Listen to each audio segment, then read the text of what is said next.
नमस्कार मित्रों। आज मैं आपके लिए हरतालिका तीज कब है और उसका विधान क्या है इसकी जानकारी लेकर आया हूँ। महिलाओं का प्रिय एवं हरतालिका तीज का पावन पर्व आने वाला है। सौभाग्यशाली स्त्रियों का यह पावन पर्व हर साल भाद्रपद शुक्ल तृतीया को आता है। इस दिन विवाहित महिलाएं अपने पति की लंबी उम्र के लिए निर्जला व्रत रखती हैं और दूसरे दिन पूजा के बाद इस व्रत का पारण किया जाता है। आमतौर पर तीज साल में 4 बार आती है, लेकिन हरतालिका तीज को सबसे महत्वपूर्ण माना जाता है।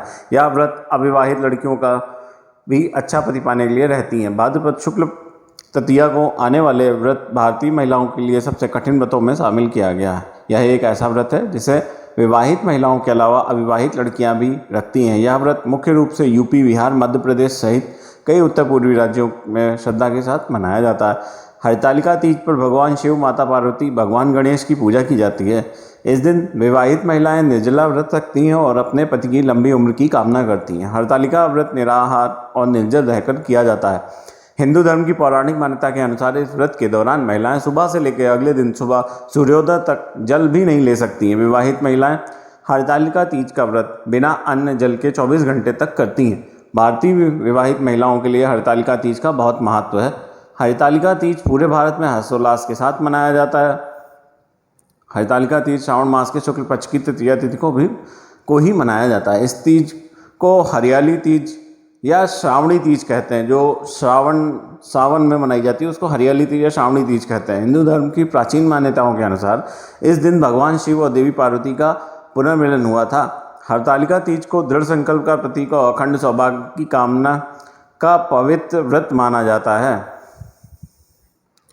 हरतालिका तीज व्रत 2023 में कब है आइए जानते हैं। हरतालिका तीज हर साल भाद्रपद शुक्ल पक्ष की तृतीया तिथि को मनाया जाता है, इसलिए इस साल 18 सितंबर 2023 को हरतालिका तीज व्रत रखा जाएगा। हरतालिका तीज के शुभ मुहूर्त बता देता हूँ आपको।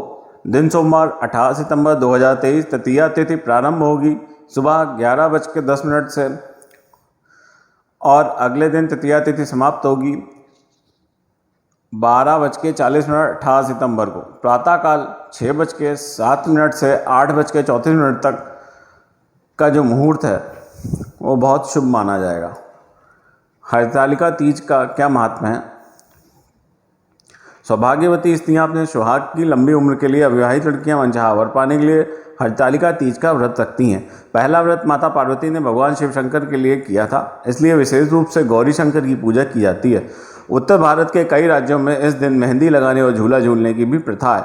उत्तर प्रदेश और बिहार के पूर्वांचल में इस व्रत की भव्यता विशेष रूप से देखी जाती है। इस व्रत को निर्जल रखा जाता है और अगले दिन पूजा के बाद ही व्रत तोड़ा जाता है। हरतालिका तीज व्रत की कथा मैं आपको सुना देता हूँ।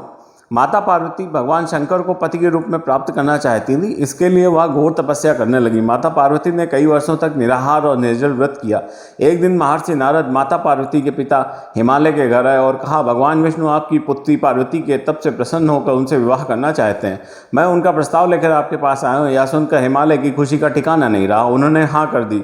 नारद ने भगवान विष्णु को संदेश दिया और कहा कि महाराज को हिमालय का यह प्रस्ताव पसंद आया, वह अपनी बेटी की शादी आपसे करने के लिए सहमत हो गए। नारद ने भी जाकर यह जानकारी माता पार्वती को सुनाई। यह सुनकर माता पार्वती बहुत दुखी हुई। उन्होंने कहा, मैं विष्णु नहीं भगवान शिव से विवाह करना चाहती हूँ। उन्होंने अपनी सखियों से कहा कि वह अपने घर से दूर जाकर वहाँ जाकर तपस्या करना चाहती हैं। इस पर उनकी सखियों ने पार्वती को महाराज हिमालय की नजरों से बचाकर पार्वती को जंगल की एक गुफा में छोड़ दिया। यहीं रहकर उन्होंने भगवान शिव को पति के रूप में पाने के लिए कठोर तपस्या की, जिसके लिए उन्होंने रेत के शिवलिंग की स्थापना की। जिस दिन माता पार्वती ने शिवलिंग की स्थापना की वह दिन हस्त नक्षत्र में भाद्रपद शुक्ल तृतीया का दिन था।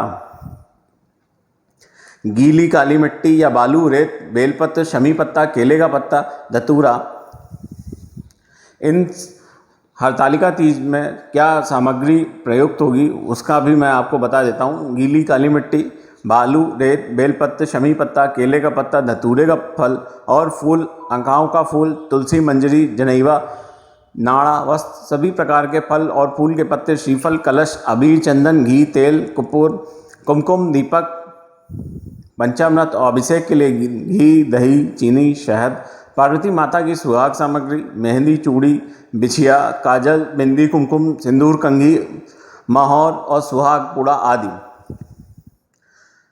हरतालिका तीज की पूजा विधि के बारे में। हरतालिका तीज में भगवान गणेश, भगवान शिव और देवी पार्वती की पूजा की जाती है। सर्वप्रथम मिट्टी से तीनों की मूर्तियां बनाई जाती है और भगवान गजानन को तिलक करें और दूर्वा का भोग लगाएं। इसके पश्चात शिव शंकर को फूल, बेलपत्र और शमी पत्र चढ़ाएं और माता पार्वती को श्रृंगार का सामान चढ़ाएं। तीनों देवताओं को वस्त्र अर्पित करने के पश्चात हरतालिका तीज व्रत कथा सुने या पढ़ें। इसके बाद श्री गणेश की आरती करें और भगवान शिव और माता पार्वती की आरती उतारकर भोग लगाएं। चंद्रमा को अर्घ्य देने की विधि। संध्या को तीज के दिन पूजा करने के बाद चंद्रमा को अर्घ्य दिया जाता है, जिसके बाद उन्हें भी रोली, अक्षत और मौली अर्पित करें। चांदी की अंगूठी और गेहूं के दाने हाथ में लेकर चंद्रमा को अर्पण कर अपने स्थान पर खड़े होकर परिक्रमा करनी चाहिए। तीज का व्रत रखने वाली महिलाओं को अपने क्रोध पर नियंत्रण रखना चाहिए। महिलाएं अपने गुस्से को शांत रखने के लिए हाथों में मेहंदी लगाती हैं, जिससे मन शांत रहता है। व्रत रखने वाली महिलाओं को अपने मन में किसी तरह का खोट नहीं लाना चाहिए। किसी के प्रति बुरी भावना न लाएं, किसी को बुरी बात न कहें। अपने मन को शुद्ध, सात्विक और कोमल रखना चाहिए। ऐसा माना जाता है कि व्रत रखने वाली महिलाओं को रात को सोना नहीं चाहिए। पूरी रात जागकर महिलाओं को भजन कीर्तन करना चाहिए। अगर कोई महिला रात को सो जाती है, ऐसा माना जाता है कि वह अगले जन्म में अजगर का जन्म लेती है। इस दिन घर के बड़े बुजुर्गों को किसी भी तरह से नुकसान नहीं पहुंचना चाहिए। इस व्रत को विधिवत करना चाहिए। विधि के अनुसार पूजा करें, हरतालिका व्रत कथा का पाठ करें और इस कथा को सुनें। इस व्रत में व्रत कथा सुनना अनिवार्य है। महिलाओं को क्या काम नहीं करने चाहिए। तीज के दिन महिलाओं को क्रोध करने से बचना चाहिए। आपको गुस्सा आता है तो आपको उस पर नियंत्रण रखना चाहिए। ऐसा माना जाता है व्रत रखने वाली महिला अगर व्रत के दिन सो जाती है तो अगले जन्म में अजगर के रूप में जन्म लेती है। इस दिन रात भर जागकर भगवान शिव की पूजा करने का विधान है। ऐसा कहा जाता है अगर कोई महिला तीज का व्रत रखती है तो अगले जन्म में मछली बनती है। वहीं इस दिन गलती से भी मांस और मछली का सेवन करने से अगले जन्म में मछली का रूप लेना पड़ता है। हरतालिका तीज व्रत के संबंध में माना जाता है इस दिन महिलाओं, सुहागन या लड़की को दूध का सेवन करने से बचना चाहिए। ऐसा करने से वह अगले जन्म में सर्प योनि में जन्म लेते हैं। जैसा कि सभी जानते हैं तीज का व्रत निर्जला व्रत है। ऐसे में अगर व्रत रखने वाली महिला गलती से भी कुछ खा लेती है तो ऐसा माना जाता है अगले जन्म में वह महिला बानर बन सकती है। अखंड सौभाग्य प्राप्ति के लिए क्या उपाय करने चाहिए। इस दिन व्रती को देवी पार्वती को लाल रंग की चुंदरी चढ़ानी चाहिए। उसके बाद ओम गौरी शंकराय नमः मंत्र का जाप 7, 11 या 21 रुपये चुंदरी में अपनी श्रद्धा के अनुसार बांधें। पूजा पूरी करने के बाद चुंदरी में बंधे पैसों को अपने पास रख लें। इस दिन भगवान भोलेनाथ और माता पार्वती की पूजा करें तथा कथा सुनें और फिर देवी पार्वती को खीर का भोग लगाएं। उस खीर को अपने पति को प्रसाद के रूप में खिलाएं। व्रत का पारण करने के लिए खीर खुद खाएं। इससे दाम्पत्य जीवन सुखमय बना रहता है। हरतालिका तीज के दिन पूजा पूरी करने के बाद 5 बुजुर्ग विवाहित महिलाओं को साड़ी और बिछिया का दान करना चाहिए। उनसे आशीर्वाद लेने के साथ साथ पति के पैर छूकर आशीर्वाद लेना चाहिए। ऐसी मान्यता है इससे दाम्पत्य जीवन सुखमय रहता है। वहीं जिन कन्याओं के शादी में विघ्न और विलंब हो रहा हो उन्हें हरतालिका तीज के दिन विधि विधान अनुसार यह व्रत करना चाहिए। धार्मिक मान्यता के अनुसार हरतालिका तीज का व्रत करने से सभी मनोकामनाएं पूर्ण होती हैं। इस व्रत को करने से शीघ्र ही उनका विवाह हो जाता है। ऐसा माना जाता है इस दिन पति के हाथों से सिंदूर वासे पति पत्नी के रिश्ते मजबूत होते हैं। अच्छे जीवन साथी की कामना रखने वाली लड़कियों को ये व्रत अवश्य करना चाहिए। माता पार्वती ने भगवान शिव को पाने के लिए यह व्रत रखा था। इसी प्रकार अविवाहित कन्याओं को भी योग्य वर की कामना करते हुए भगवान शिव और माता पार्वती की पूजा करनी चाहिए। माँ को श्रृंगार सामग्री और लाल चुन्नी चढ़ाएं, इससे उनकी मनोकामना पूरी होगी। तो मित्रों ये थी हरतालिका तीज पे व्रत की कथा और उसके पूजा विधान और उसकी जानकारी। यदि आपको मेरे बताई हुई जानकारी अच्छी लगी है तो कमेंट बॉक्स में इसका उत्तर जय श्री राम लिख के दे दें। अगली जानकारी और अगला किसी त्यौहार का पर्व उसकी पूजा विधि लेकर जल्दी ही एक वीडियो डालूँगा। तब तक लिए नमस्कार, जय श्री राम।